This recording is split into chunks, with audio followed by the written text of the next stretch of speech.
ఇలా లోపల రాలేను కదా. నేను బయటికి రాలేను కదా. పోనీ కళ్ళు మూసుకొని వస్తాను. వాటర్ కింద పడొచ్చు. మరి ఇలా వస్తే మీరు కంటపడవచ్చు. త్వరగా వేస్తే నువ్వు బయట పడొచ్చు. ఓ, కళ్ళు మూసుకోకుండా నువ్వు నన్ను చూడకుండా వాటర్ లోపల పెట్టి వెళ్ళు.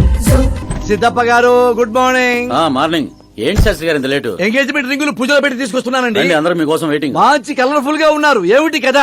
కదే మంచి స్టోరీ ఒకటి ఓకే అయింది.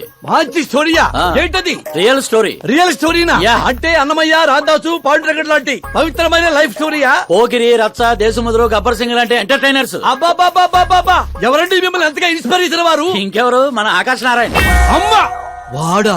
యా. ఏంటా స్టోరీ? యాక్చువల్లీ కథ ఏంటంటే, ఈ ఇంట్లో నువ్వు పెళ్లి ఫిక్స్ చేసావు, రైట్?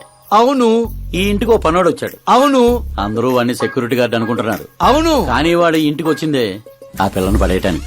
ఏంటిది స్టోరీనా? నావల్టీగా ఫీల్ అయ్యావు కాదు, real story.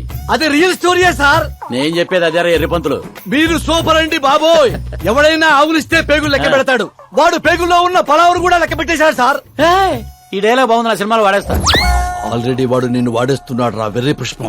Cool. Akash Narayana Sastry గారు ఇక్కడ ఉన్నావేంటి? సార్తో పాటు అసెంబ్లీకి వెళ్ళడా? ఇక్కడ మా పెళ్లి చీర సెలక్షన్ జరుగుతుంటే అక్కడికి వెళ్ళి చేస్తాను. ఏ రాయిది నీకు తెరిపించటల్లా? మీకు అవుతుంది అనిపించట్లా? శాస్త్రి గారు అక్కడికే వస్తున్నానమ్మా. రింగులు తెచ్చారా? ఇవి కూడా నమ్మా ఎంగేజ్మెంట్ రింగులు. నిశ్చితార్థం చీర మీ చేతుల మీదుగా సెలెక్ట్ చేయండి. సెలెక్ట్ చేస్తానమ్మా. కళామందిర్